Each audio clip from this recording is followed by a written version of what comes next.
Baik, hari ini kita belajar tentang hematoimunologi ya.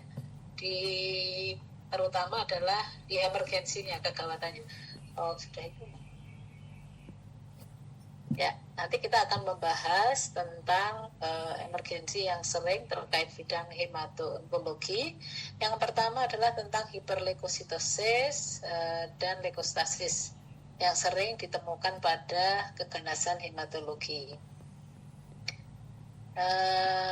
Jadi hiperleuko itu artinya jumlah sel darah putih atau leukositnya itu melebihi 100.000.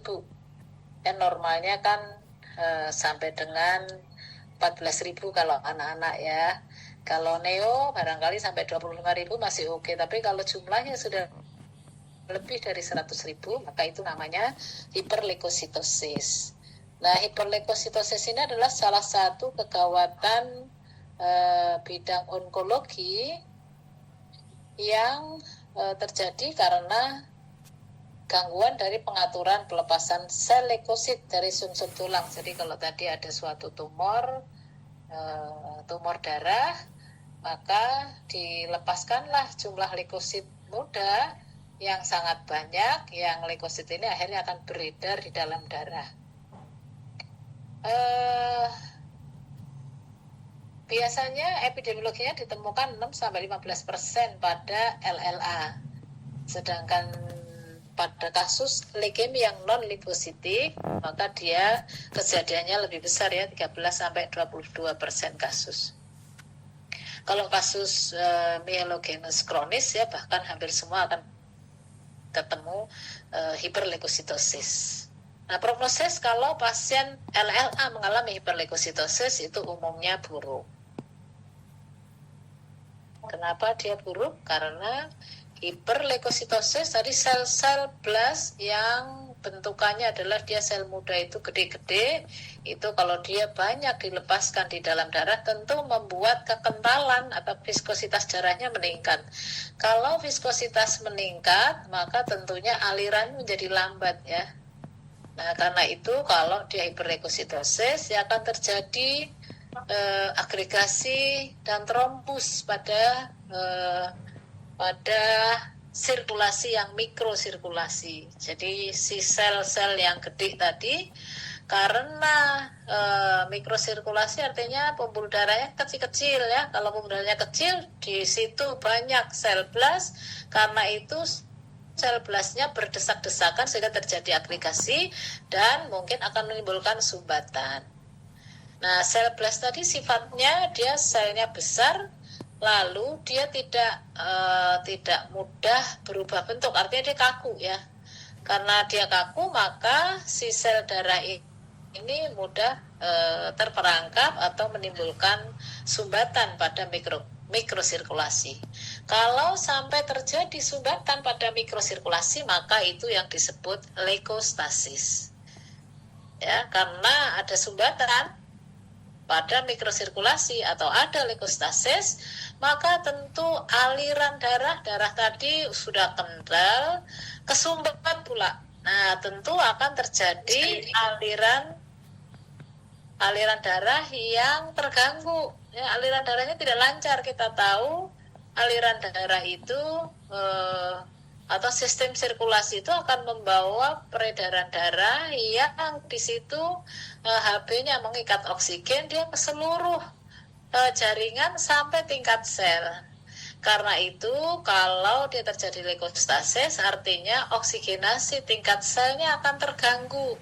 Itu yang dinamakan hipoksia. Ya, kalau jumlah oksigennya yang di dalam darah rendah namanya hipoksemia. Tapi kalau ini leukostasis akan menyebabkan lebih parah lagi karena tingkat selnya nggak mendapatkan oksigen yang cukup. Karena itu terjadi hipoksia. Karena hipoksia kita tahu metabolisme tubuh kita itu membutuhkan bahan bakar bernama oksigen. Karena itu karena oksigennya kurang, karena obstrak atau stasis tadi, maka terjadilah metabolisme tanpa oksigen, yaitu metabolisme anaerob, sehingga pada metabolisme anaerob itu kalau Anda pelajari siklus Krebs ya, akhirnya terbentuklah laktat yang berlebihan. Karena laktat berlebihan maka terjadilah asidosis laktat. Nah, dampaknya asidosis laktat ini tentu akan membuat kerusakan dinding pembuluh darah, bahkan mungkin nanti jatuh ke gangguan koagulasi ya, terjadi perdarahan. Nah, kapan kita sebagai dokter nantinya, sekarang belum dokter tapi nanti harapannya tentu pengen jadi dokter semua, bukan? Atau ada yang pengennya kuliah doang terus selesai nggak jadi dokter? Tentunya pengennya jadi dokter ya. Kalau pengen jadi dokter, apalagi dokter anak, mungkin Anda akan ketemu suatu hiperleukositosis atau sampai yang berat menjadi leukostasis. Kita curiga itu leukostasis karena paling sering dia berdampak pada organ susunan saraf pusat dan paru. Karena itu gejalanya adalah tergantung di bagian organ mana dia stasis. Kalau dia stasisnya atau sumbatannya tadi ada di SSP, tentu terjadi iskemi otak ya. Kalau iskemi otak, hipoksia otak, maka terjadilah barangkali pusing. Kalau dia obstrak atau menyebabkan sumbatan di area pembuluh darah yang memberi suplai oksigen pada nervus 2, barangkali akan terjadi penglihatan kabur, atau barangkali di area yang mendarahi untuk pendengaran maka terjadi tinnitus, ataksia, delirium, barangkali sampai dengan terjadi perdarahan intrakranial atau perdarahan retina.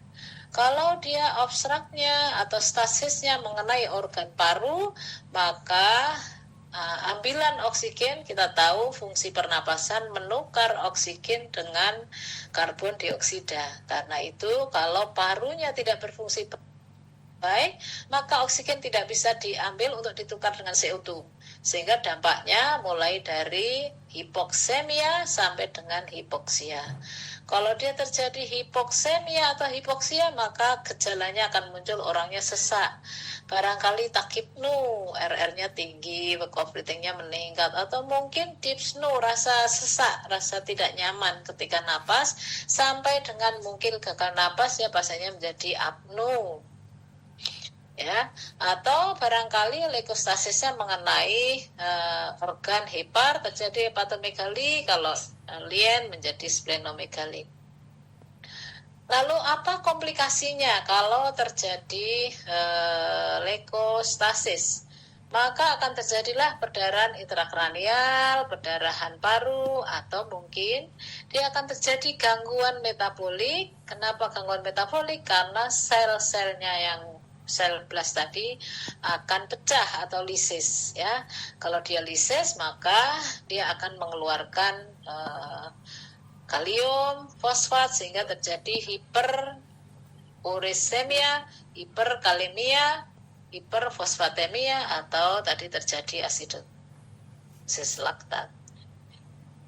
Kalau kita ketemu leukostasis, bagaimana tata laksananya? Saya kira ini nice to know ya, buat adik-adik dokter umum cukup tahu gejalanya dan kemungkinan komplikasi, itu sudah bagus. Tata laksana lebih sebenarnya ke dokter spesialis ya, kalau spesialis anak harus tahu. Tapi mungkin nice to know, sekedar tahu bahwa nanti kalau ada pasien hiperleko atau leukostasis, ya akan diberikan hidrasi, alkalinisasi, dan pemberian allopurinol. Hidrasinya dengan apa? Dengan glukosa dan 0,225% NS atau kita kenal cairan di seperempat es. Berapa banyak? Banyaknya adalah 2-3 kali kebutuhan cairan rumatan atau kira-kira 2-3 liter per meter square per hari ya, dengan target diuresis 3 cc per kilo. Jadi ketika kita berikan hidrasi pemberian cairan ini, maka diharapkan diuresisnya banyak, karena kalau diuresisnya nggak banyak, misalnya pasiennya aki, maka terjadi cairan yang banyak di dalam tubuh nggak bisa keluar, dia akan terjadi overload cairan sehingga mungkin gatal napas karena pemberian hidrasi. Lalu alkalinisasi ini yang akan ditambahkan oleh dokter spesialis anak, ada pemberian Bignat ya dengan target urin itu pH antara 7 sampai 7,5, jadi nanti akan dicek-cek pH urinnya. Lalu ada suara yang bocor ya. Diharapkan ini kalau pH urinnya meningkat itu untuk mencegah pembentukan kristal asam urat ya. Saya kira ini nanti lebih ke dokter spesialis, Anda nice to know saja ya. Lalu pemberian allopurinol 200 sampai 300 mg per meter square per hari untuk menurunkan asam urat plasma. Nah, kalau yang ini Anda level kompetensinya 4, artinya dokter umum harus mandiri, bisa mengenali sampai dengan melakukan tata laksana. Apa itu shock anafilaksis?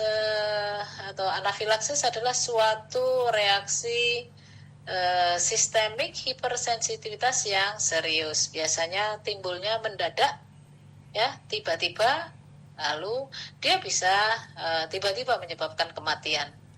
Nah, insidennya 1,5 sampai 7,9 per 100.000 orang per tahunnya. Prognosis secara keseluruhan baik ya, harusnya tingkat kematiannya rendah ya. Kita juga harapannya adalah jangan sampai kita dokter umum itu tidak mengenali gejalanya sehingga meningkatkan mortalitas ya. Apa tandanya shock anafilaksis? Jadi gejalanya dia tiba-tiba orangnya pingsan, nggak napas ya. Pikirkan habis makan sesuatu atau barangkali didapatkan injeksi sesuatu obat. Kalau dia muncul masalah saluran napas atau pernapasan atau bahkan sampai sirkulasi yang tiba-tiba sesudah terpapar sesuatu, ingat itu barangkali suatu shock anafilaksis ya. Jadi gejalanya tiba-tiba, berkembangnya cepat. Masalahnya adalah di napas atau sirkulasi ya. Nah, bisa juga muncul kalau awal adalah perubahan pada kulit atau mukosa saja, mungkin ada urtika, ada angioedem. Namun mungkin juga tidak kentara pada 10-20% reaksi. Ini penyebabnya, jadi penyebabnya macam-macam ya. Dia bisa karena makanan, habis makan udang dia nyesek, lalu pingsan ya. Atau barangkali obat-obatan, atau mungkin gigitan serangga ya. Jadi kalau orang adat itu makanan agak kurang, tapi pada anak-anak makanan saja sebagai penyebab shock anafilaksis sangat banyak ya. Nah, jadi ciri-cirinya adalah onsetnya selalu dia segera. Jadi habis terpapar sesuatu, dia langsung muncul gejala yang barangkali problemnya pernapasan atau barangkali pernapasan dan sirkulasi. Ini spektrumnya, jadi anafilaksis itu bisa dia severe anafilaksis kalau tampilannya adalah problem di airway breathing sirkulasi ditambah skin symptom, atau barangkali anafilaksis saja kalau dia tiba-tiba ada kelainan di airway breathing sirkulasi, atau mungkin hanya tampilnya kelainan di kulit ya, itu yang ringan ya. Kalau yang berat, kalau sudah bilang anafilaksis berarti dia melibatkan airway breathing atau bahkan sirkulasi. Bagaimana mekanisme terjadinya shock anafilaksis? Jadi shock anafilaksis itu mekanismenya kenapa terjadi shock melalui dua jalur. Jadi pada shock anafilaksis terjadi ekstravasasi cairan dari intravaskuler. Jadi cairan intravaskuler tanda petik bocor gitu ya, ekstravasasi berpindah. Artinya berpindah dari intravaskuler ke interstisial. Nah, kalau dia ke interstisialnya di interstisial airway, maka muncullah bengkak atau edema airway. Kalau jalan napasnya bengkak, tentu akan terjadi ambilan oksigen atau pertukaran oksigen tadi ke paru sampai ke sel menjadi kurang, karena itu dia terjadi hipoksia. Demikian juga karena udema jalan napas akibat ekstravasasi, dia akan menyebabkan bronkospasme. Karena bronkospasme dia muncul terjadilah hipoksia. Demikian juga dengan akibat bronkospasme dia akan menurunkan aliran darah ke paru-paru, sehingga ini juga memudahkan terjadinya hipoksia. Selain itu, karena ekstravasasi tentu menyebabkan intravaskuler volumenya turun. Kalau intravaskuler volumenya turun, tentu dampaknya nanti akan venous rhythm-nya akan turun, ya, karena darah yang kembali ke jantung turun. Karena itu tentu modalnya preloadnya akan berkurang, sehingga akan menurunkan cardiac output. Kalau cardiac outputnya kurang, tentu aliran ke pulmoner juga kurang, sehingga terjadi hipoksia. Selain karena tadi cardiac outputnya turun, dia terjadi hipotensi, ya. Karena itu ujungnya adalah hipoksia, hipotensi, akan terjadi perfusi yang tidak adekuat, itulah yang dinamakan shock. Jalur kedua adalah karena selain ekstravasasi cairan, karena terjadi vasodilatasi. Kalau dia vasodilatasi, maka terjadi penurunan venous rhythm juga, ya, seolah-olah dia menjadi cairannya kurang karena vasodilatasi. Karena itu akan terjadi penurunan cardiac output, dampaknya juga hipotensi dan hipoksia, lanjutannya terjadi shock, ya. Nah, kalau di hipotensi tentu aliran darahnya kemana-mana akan berkurang, demikian juga ke jantung. Kalau jantungnya kurang, perfusi koronernya jelek, tentu jantungnya nggak ada yang memberi oksigen. Karena itu kontraktilitasnya akan terganggu jadinya. Karena kontraktilitas terganggu, terjadilah penurunan cardiac output, sehingga terjadilah shock. Ini mekanisme terjadinya shock anafilaksis yang tadi kejadiannya mendadak, mungkin bisa mematikan dalam waktu cepat. Karena itu kita harus segera mengenali dan lakukan tata laksana. Ini guideline tata laksana secara umum shock anafilaksis, ya. Jadi kalau kita menemukan pasien, ya, yang mendadak terganggu ABC-nya, apalagi dari anamnesis dia sesudah terpapar sesuatu, entahlah dia makanan atau dia obat barangkali, atau dia gigitan serangga, ya. Apalagi kalau rupanya ada kemerahan, ada tanda-tanda perubahan kulit karena paparan tadi, maka pikirkanlah suatu anafilaksis, maka hilangkan pemicunya. Kalau dia misalnya pasien kita ada di bangsal, dia barangkali saat itu mendapatkan infus cairan paracetamol misalnya gitu, ya. Bisa jadi orang alergi paracetamol. Nah, maka kita harus stop paracetamolnya, kita hindarkan, lalu kita posisikan pasien, ya, seperti ini posisinya, ya. Lalu nanti akan kita berikan injeksi adrenalin, lalu kita patensikan airway, berikan oksigen. Kalau nggak respon, mungkin kita akan ulang lagi. Barangkali saya, karena ini tulisannya kecil, saya berusaha membesarkan detail satu demi satu, ya. Jadi tata laksana adalah hilangkan pemicu, posisikan, nanti kita berikan adrenalin intramuskuler, bukan intravena, lalu patensi jalan nafas, pastikan jalan nafasnya terbuka, barangkali kalau perlu intubasi, ya intubasi, atau kalau nggak perlu, berikan aliran oksigen tinggi, lalu pemantauannya dengan saturasi oksigen, tekanan darah, EKG, lalu berikan adrenalin, kalau nggak respon, sampai mungkin perlu bolus cairan. Nah, sekarang yang pertama adalah adrenalinnya itu berapa dosisnya, gitu, ya. Nah, adrenalin adalah lini pertama. Lini pertama, jadi yang paling penting adalah si adrenalin intramuskuler, bukan intravena. Dosisnya kalau anak 6-12 tahun itu 300 mikrogram atau 0,3 mili adrenalin yang dia tidak diencerkan, 1:1000, ya. Kalau res itu kan dikasihnya 1:10.000, tapi kalau untuk anafilaksis shock nggak usah diencerkan, maka dia 0,3 mili intramuskuler. Kalau anaknya umur 6 bulan sampai 6 tahun itu 150 mikrogram, kalau kurang dari 6 bulan maka 100 mikrogram. Ingat, kalau kita terlambat memberikan adrenalin karena kita tidak kenali ini sebagai shock anafilaksis, maka kemungkinan outcome-nya akan jelek, yaitu berupa komplikasi maupun mungkin kematian ya. Karena itu pedomannya adalah segera berikan adrenalin ketika ada gejala shock anafilaksis. Rutenya IM, bukan intravena. Meskipun tersedia, tetap diberikan adalah intramuskuler. Yang kedua adalah antihistamin. Antihistamin bukan lini pertama. Jadi kalau ada soal, lini pertamanya apa adalah adrenalin ya, bukan antihistamin. Meskipun dia ada ruam kulit, itu bukan. Kalau shock anafilaksis maka adrenalin. Nah, mengapa dia bukan lini pertama? Karena berdasarkan evidence base itu dia tidak akan menyebabkan resolusi segera kalau terjadi gangguan napas maupun kardiovaskuler. Jadi kalau shock anafilaksis tadi kan sudah sampai gangguan napas dan kardiovaskuler, karena itu lini pertamanya adrenalin.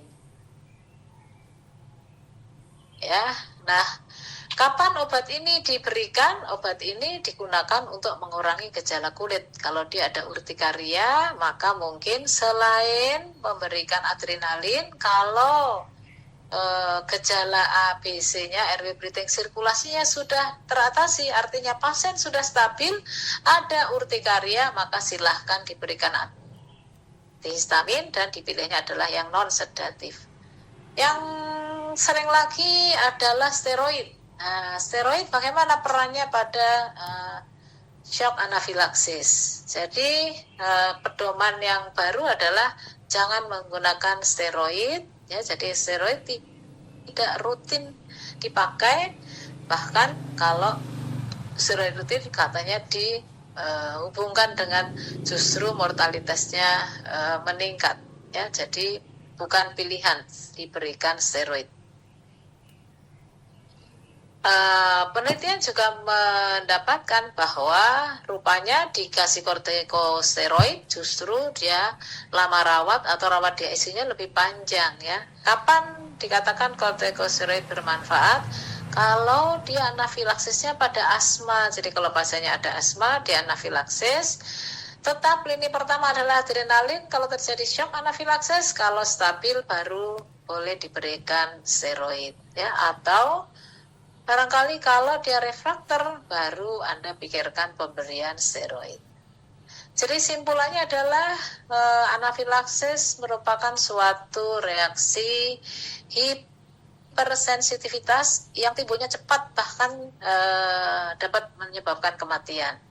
Tandanya apa? Gejalanya tiba-tiba melibatkan saluran napas atau pernapasan dan sirkulasi, dan kadang-kadang disertai perubahan kulit atau mukosa, mungkin urtikaria atau angioidim ya. Obat ini pertama adalah adrenalin, bukan antihistamin, dan steroid tidak dianjurkan karena berhubungan dengan hasil akhir yang lebih buruk, bukan lebih baik. Oke. Materi ketiga adalah tentang kegawatan pada sepsis. Oke. Jadi sampai saat ini sepsis itu masih menjadi penyebab kematian tertinggi pasien-pasien yang dirawat di intensive care unit. Bahkan sampai 50-60% kasus yang meninggal akibat sepsis atau septic shock. Nah, shock pada anak sendiri itu meningkatkan 5-70% risiko kematian, dan setiap 1 jam kelambatan shock tertangani itu akan meningkatkan 2 kali lipat risiko kematian. Artinya kalau 1 jam shocknya tidak resolve atau target resusitasi tidak tercapai, maka kematiannya akan meningkat 2 kali lipat. Kalau dia 2 jam terlambat tertangani shock, maka kematiannya akan meningkat 4 kali lipat ya. Kalau 6 jam jadi 6 kali lipat ya. Karena itu seharusnya kita sebagai dokter itu bisa mengenali shock sejak awal, ya. Shock sejak awal, dan khususnya pada siang hari ini kita belajar tentang sepsis, sehingga nanti shock yang terkait dengan sepsis. Definisinya sendiri apa? Jadi sepsis adalah kondisi yang mengancam nyawa. Ya, kondisi yang mengancam nyawa artinya ini benar-benar suatu emergensi yang terjadi akibat disregulasi antara respon host terhadap infeksi. Jadi kalau ada infeksi, namun sistem imunnya tidak mampu menangani infeksinya sehingga terjadi disregulasi yang kondisinya mengancam nyawa, maka itu adalah sepsis. Kalau zaman dulu dibedakan sepsis itu tidak berat, tapi kalau sekarang yang namanya sepsis per definisi dia pasti berat. Ya. Sedangkan septic shock itu kalau sepsisnya disertai dengan gagal sirkulasi seluler atau disfungsi metabolik.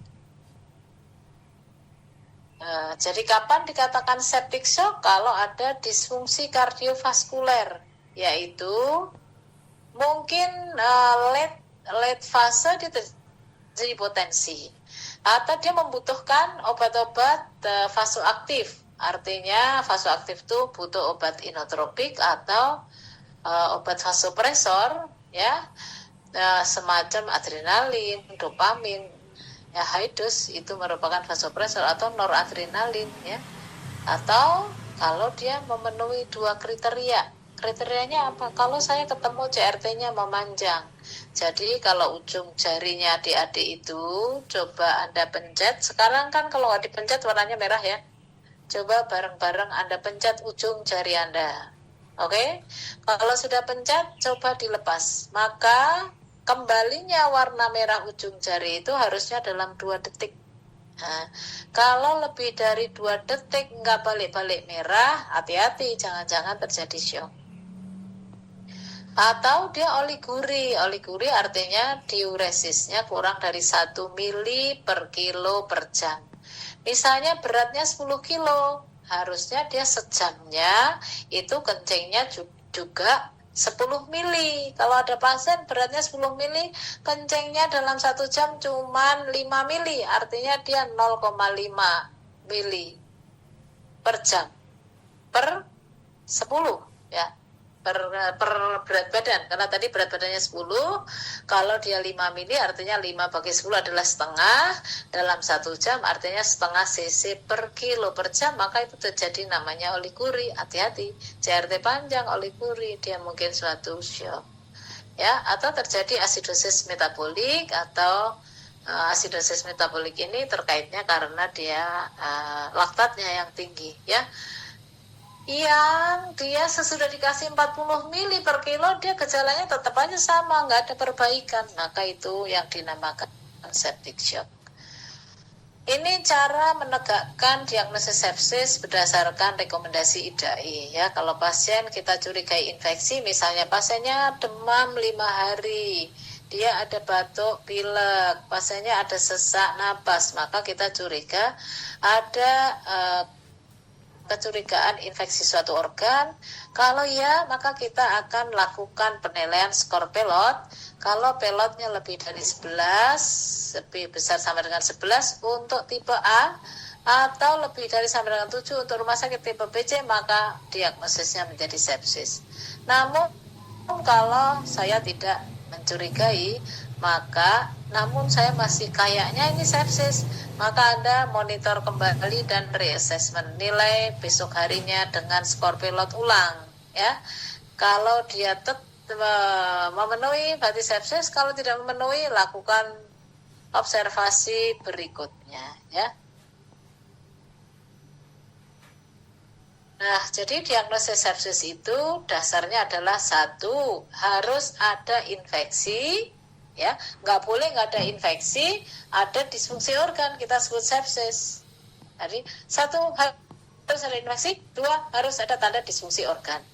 Nah, bagaimana tahunya kita bahwa ini ada ada tanda infeksi, maka kita runut dari faktor predisposisi, ada faktor resiko. Lalu kita cari tanda atau bukti infeksi, ya yang ketiga kita cari respon inflamasi. Saya jelaskan satu persatu. Yang pertama predisposisi. Jadi kalau anak itu semakin kecil, imunnya semakin rendah, maka makin rentan dia kena infeksi. Contohnya bayi prematur, maka dia merupakan faktor predisposisi untuk sepsis. Yang selanjutnya adalah status nutrisi. Kalau anaknya gizi buruk, maka dia akan imunnya rendah sehingga mudah terjadi infeksi. Ya. Yang ketiga ada status imunisasi, dia nggak pernah imunisasi, dia demam-demam, dia resiko untuk gampang infeksi. Barangkali faktor genetik, ada genetik tertentu yang memudahkan infeksi ya. Lalu pasien-pasien dengan komorbiditas, misalnya pasien dengan sindroma nefrotik, diberikan steroid terus-menerus, maka dia rentan untuk infeksi karena steroid akan menurunkan respon imun. Demikian juga dengan keganasan, dia dapat kemoterapi. Kemoterapi itu akan membunuh seluruh sel, termasuk sel yang sehat, karena itu dia akan terjadi imunodepresen dan mudah jatuh ke infeksi. Itu adalah adanya faktor komorbiditas, kita anggap berarti ada predisposisi atau riwayat terapi. Ya, riwayat terapi misalnya beri steroid atau kita melakukan pasang CVC, kita berikan intubasi, ETT karena di gagal napas, maka itu merupakan faktor predisposisi. Sesudah predisposisi, yang kedua kita cari ada nggak barang buktinya infeksi sedang berlangsung. Ya, ada faktor predisposisi tapi tidak ada tanda atau bukti infeksi, ya dia bukan suatu infeksi. Jadi ada predisposisi, sambungannya, dia ada bukti infeksi. Apa tandanya? Instabilitas suhu, mungkin demam atau hipotermi. Lalu ada fokus infeksi, lebih jelas lagi ya. Dia ada demam, ada atau hipotensi, lalu dari telinganya keluar cairan kental, maka itu ada fokus infeksi di telinga. Atau secara fototorak didapatkan infiltrat kedua lapangan paru, berarti ada sumber infeksi di situ. Atau pasiennya kencingnya keruh, lalu kita periksa urin, rupanya dia leukositnya tinggi, ada ISK, artinya dia ada bukti bahwa ada infeksi yang sedang berlangsung.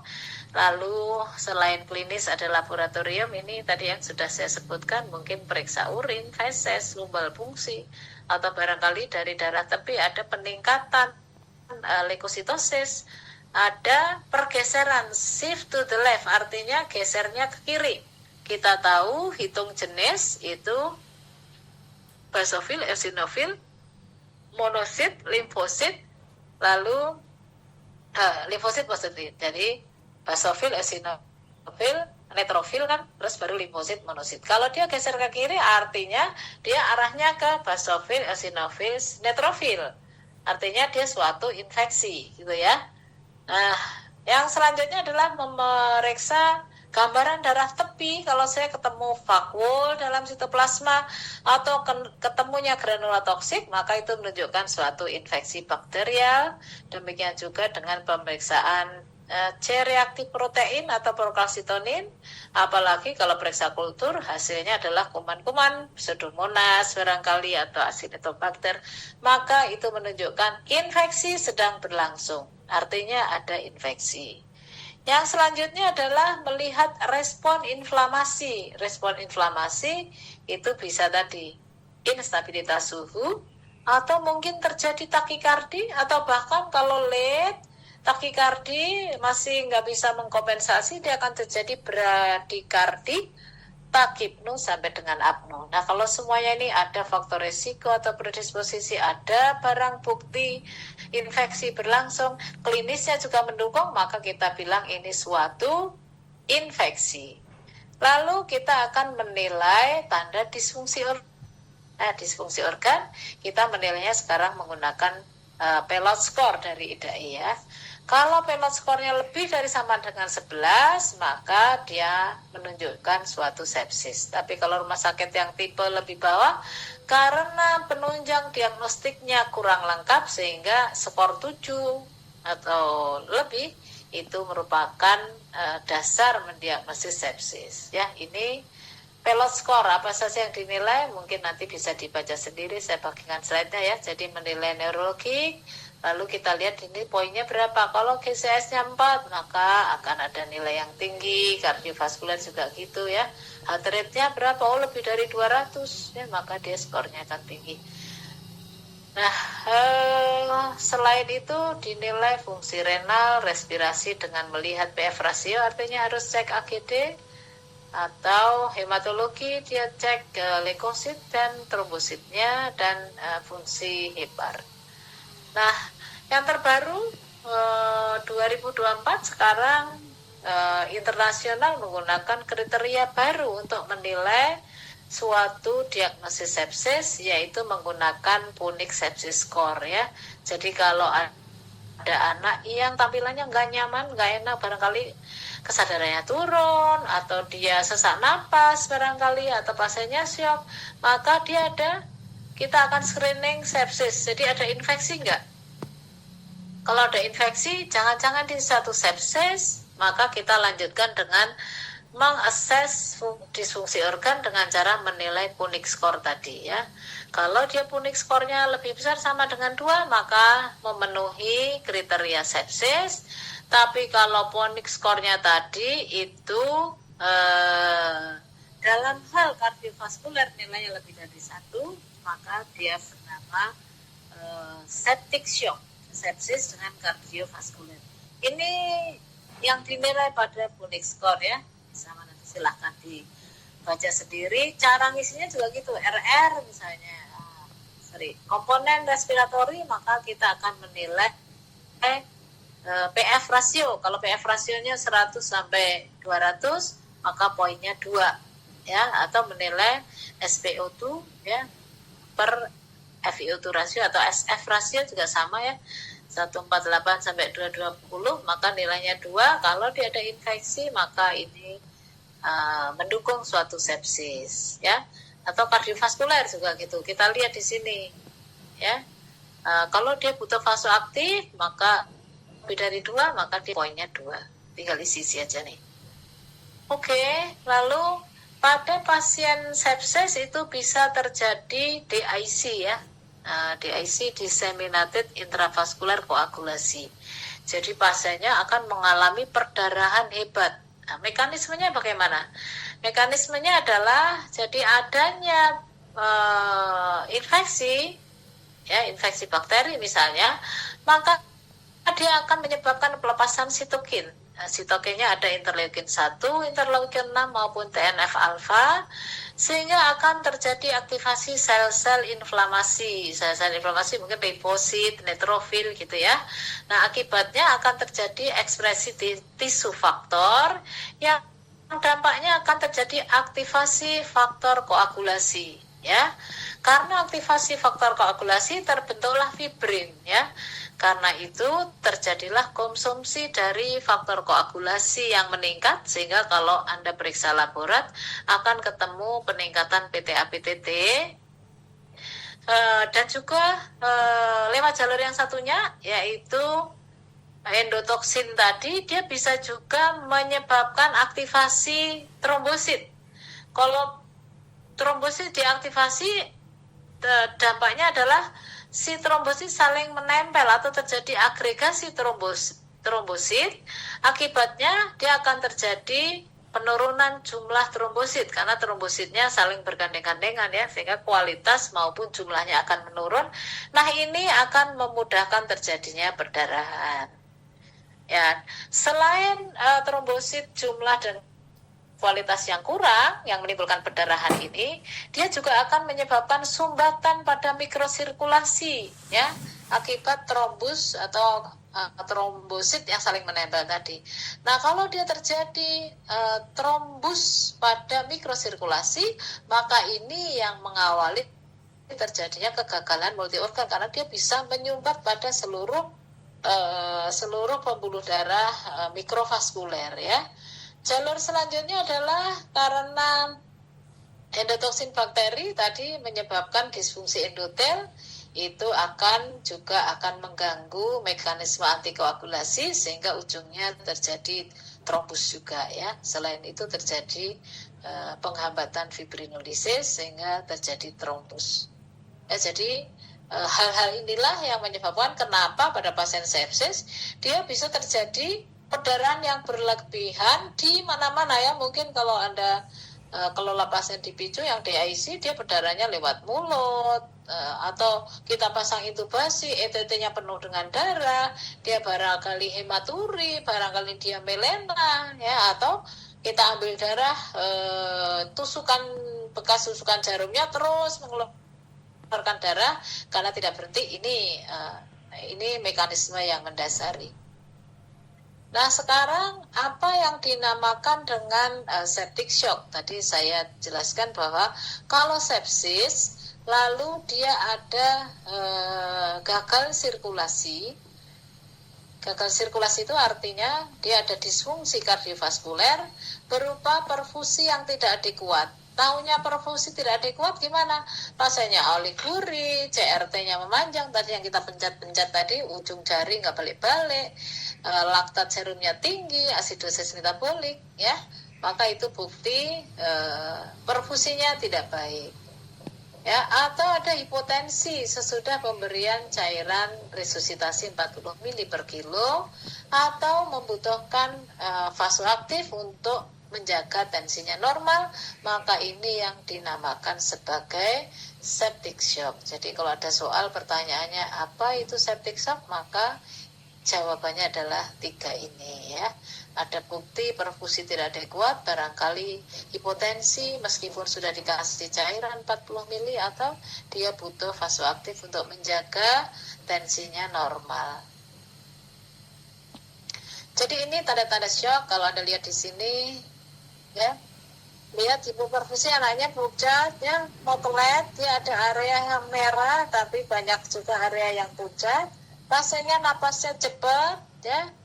Ada monitornya tapi nggak ada monitornya. Ini kalau monitor diperiksa dia takikardi. Kalau saya raba, anaknya kurang dari 1 tahun, cek brachialisnya, dia nadinya cepat ya. Lalu kalau periksa saya ujung jarinya, saya pencet kembali, merahnya adalah lebih dari 3 detik, atau pada shock yang tipe WAM bisa jadi dia lebih cepat. Lalu ada tanda infeksi, barangkali demam atau hipotermi, ya, barangkali pasiennya hipotensi. Itu adalah tanda dari shock. Nah, bagaimana tata laksana pasien dengan septic shock? Adalah ketika ada pasien dengan sepsis, maka kita harus waspada ya, jangan sampai berkembang menjadi septic shock. Atau kalau kita temukan dia kondisinya, gejalanya seperti yang saya sebutkan sebelumnya ya, dia tanda perfusinya, hipoperfusinya ada, motelet, pucat, cyanosis barangkali, maka dalam 1 jam awal kita harus segera melakukan tata laksana septic shock. Jadi ada 6 ini ya, 6 step dalam 1 jam. Yang pertama tentu pasang akses, lalu jangan lupa ambil sampel untuk kultur, segera berikan antibiotik. Kalau di luar sana sudah otomatis mereka periksa laktat, tapi mungkin di tempat kita ini sesuatu yang tidak semuanya mampu laksana ya, laktat cukup mahal dan tidak semua rumah sakit punya untuk periksa ya. Yang kelima adalah berikan bolus cairan dan mungkin pemberian vasoaktif.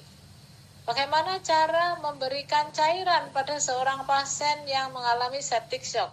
Ini guideline Surviving Sepsis Campaign tahun 2020.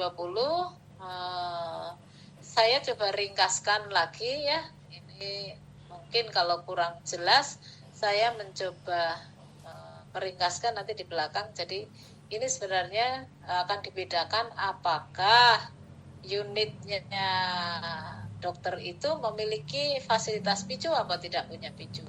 Intinya, kalau kita nggak punya PICU, maka no hypotension, no bolus. Ya, jadi kalau dia no hipotensi, maka no bolus kecuali dia ada tanda loss yang jelas. Maksudnya demam, diare profuse, muntah-muntah, maka boleh diberikan bolus sepanjang dia tidak ada tanda fluid overload. Tapi kalau ada shock dengan hipotensi, baru Anda boleh melakukan pemberian cairan bolus 10-20 ml per kilo, lalu akan dievaluasi. Apa yang dievaluasi? 1. Tanda fluid overload. 2. Hipotensinya beres. Atau 3. Target resusitasi tercapai. Ya, kalau ada tanda fluid overload, maka kita nggak boleh lagi berikan cairan. Tapi kalau dia fasilitasnya ada ICU, ya silakan saja. Kita sepanjang tidak ada tanda fluid overload, Anda boleh langsung belikan bolus. Ya, ini tanda fluid overload. Ada hepatomegali, ada ronki, atau foto parunya menunjukkan udim paru. Ya, nah ini sebenarnya ini sama dengan yang tadi ya, cuman saya ringkeskan. Jadi kalau dia tanpa punya unit ICU, maka no hipotensi, no bolus, cukup maintain. Tapi kalau ada hipotensi silahkan dibolus. Tapi kalau punya fasilitas ICU, sepanjang dia tidak ada tanda fluid overload, maka Anda boleh melakukan bolus meskipun tanpa hipotensi. Yang penting adalah harus assessment ulang, ya, assessment ulang. Kalau dia target resusitasi belum tercapai, tidak ada tanda fluid overload, Anda boleh berikan sampai 40-60 mili. Kalau ada tanda fluid overload, maka Anda harus stop.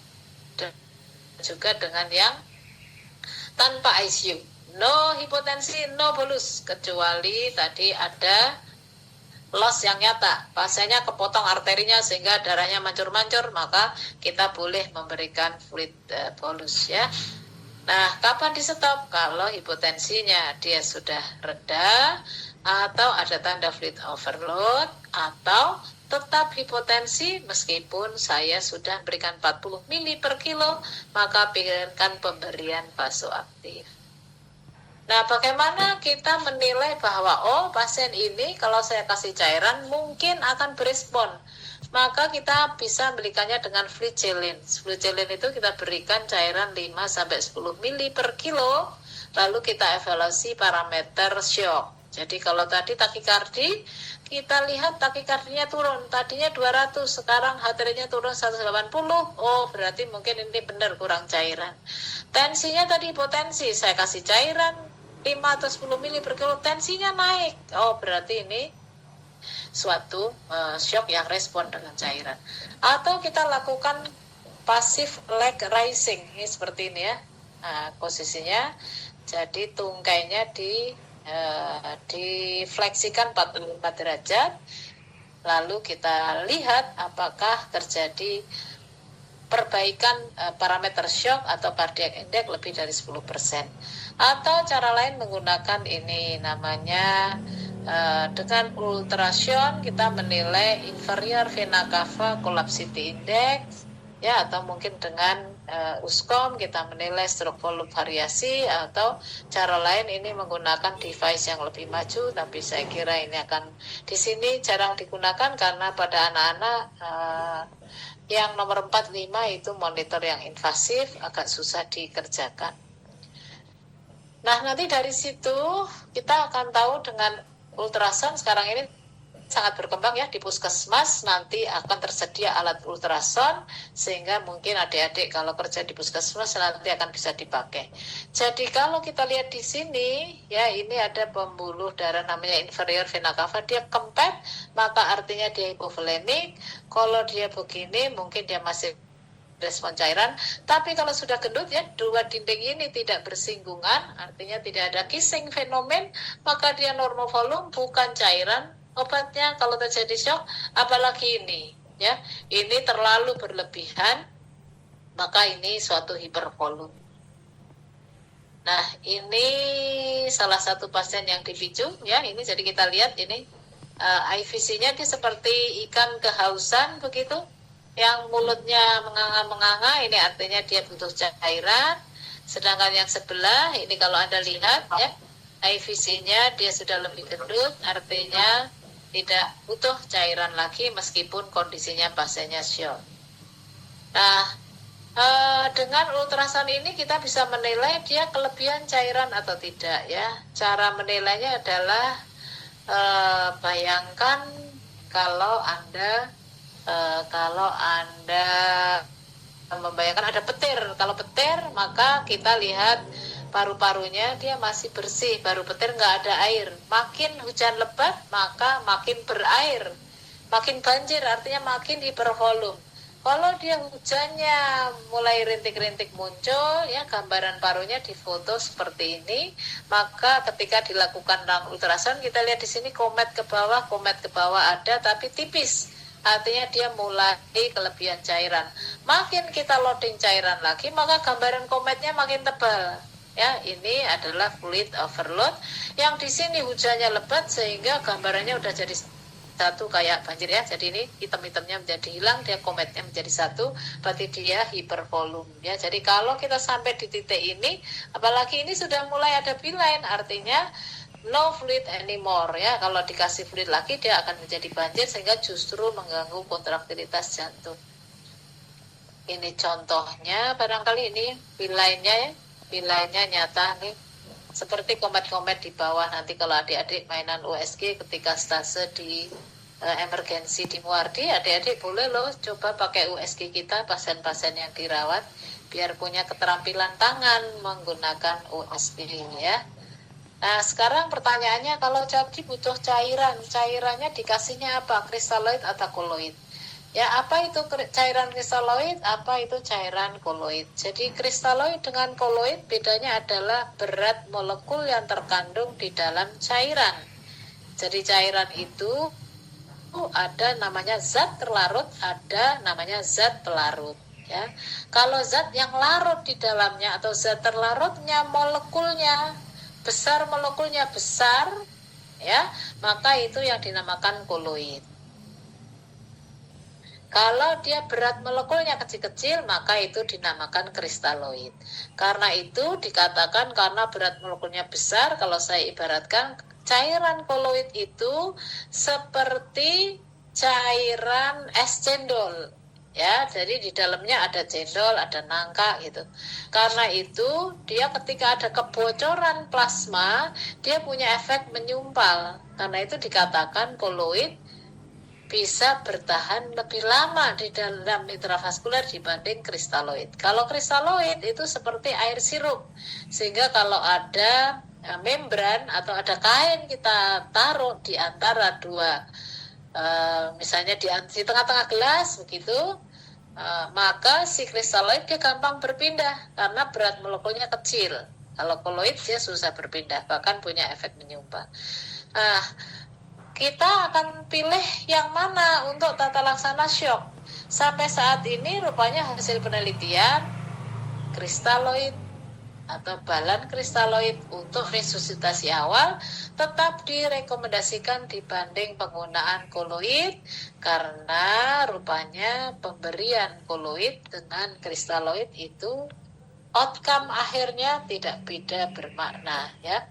Nah, hanya kalau koloid harganya lebih mahal karena ada koloid sintetis albumin 5% atau 25%. Ada koloid lain seperti HES, dextran, tetapi efek sampingnya sesudah diberikan justru pasiennya membutuhkan cuci darah karena dia merusak ginjal. Efek sampingnya ya, terjadi akut kidney injury. Karena itu rekomendasinya adalah kristaloid atau balan kristaloid. Nah, target resusitasinya apa? Tentu dia kualitasnya di sentral sama perifer sama. Artinya saya cek nadi sentral di arteri karotisnya gede, arteri brachialisnya atau arteri dorsalis pedisnya juga gede ya, sama gedenya. Lalu perfusinya membaik, CRT-nya kurang dari 2 detik, akranya hangat, pasiennya yang tadinya nggak sadar menjadi sadar, urin outputnya lebih dari 1 mili per kilo per jam ya.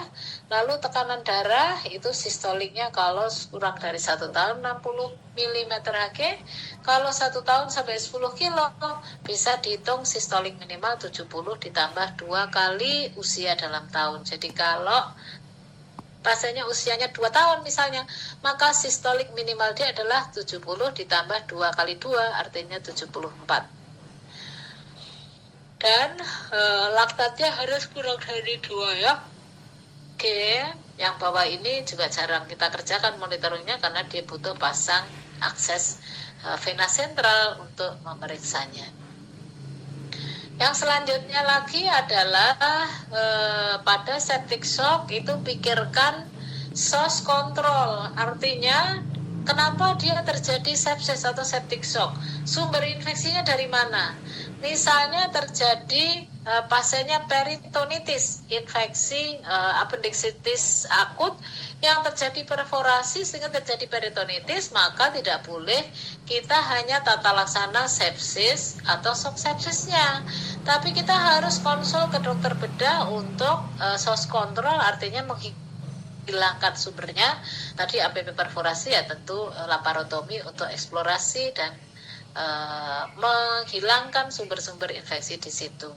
Atau misalnya pasiennya terjadi sepsis karena pasca trauma kakinya membusuk gitu ya, maka kita barangkali harus diamputasi kakinya untuk menghilangkan jaringan-jaringan yang nekrosis. Atau misalnya terjadi renal abses atau endokarditis infektif, maka pikirkan kemungkinan pembedahan untuk source kontrolnya. Kalau penyebabnya karena dipasang infus perifernya bengkak, bernanah, ya kita harus medikasi di bekas infusnya.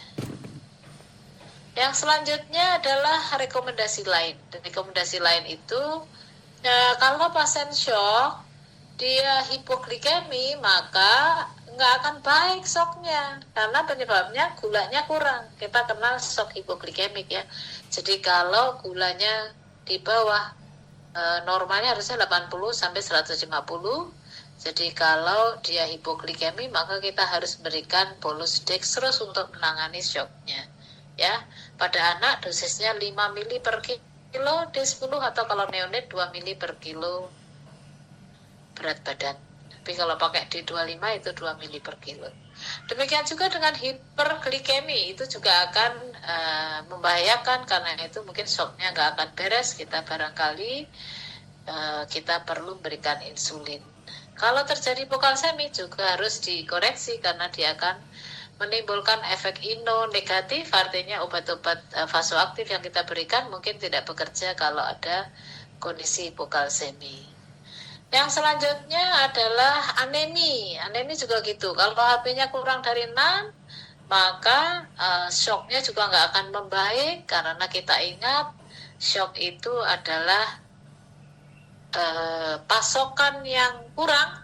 Pasokannya tergantung kepada jadi pasokan oksigen tergantung kepada flow atau aliran oksigennya, yaitu cardiac output, dan juga tergantung pada kontennya, isinya. Apakah salah satu isinya adalah hemoglobin, dia akan mengikat oksigen untuk diedarkan ke seluruh tubuh. Nah, kita tahu oksigen diikat oleh hemoglobin, karena itu kalau HP-nya rendah, oksigennya nggak ada yang ikat, maka stoknya nggak akan beres. Sehingga rekomendasinya adalah kalau HP kurang dari 7, silahkan dilakukan pemberian koreksi PRC ya.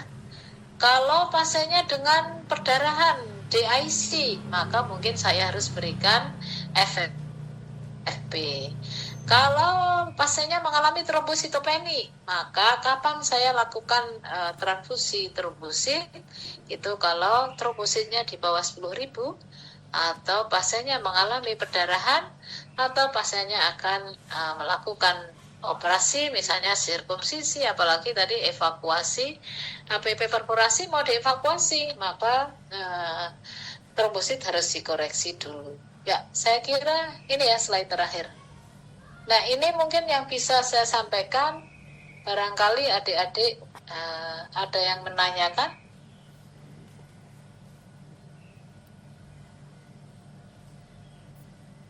Halo? Suara saya jelas ya? Jelas, dokter. Jelas. Pertanyaannya, apakah yang saya jelaskan tadi cukup dipahami?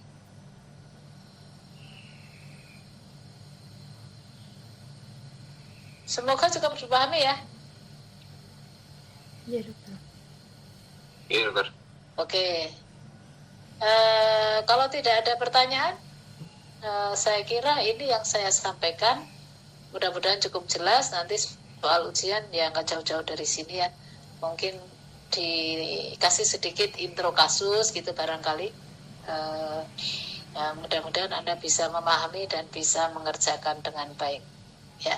Kalau memang tidak ada pertanyaan, saya boleh stop, saya boleh tutup.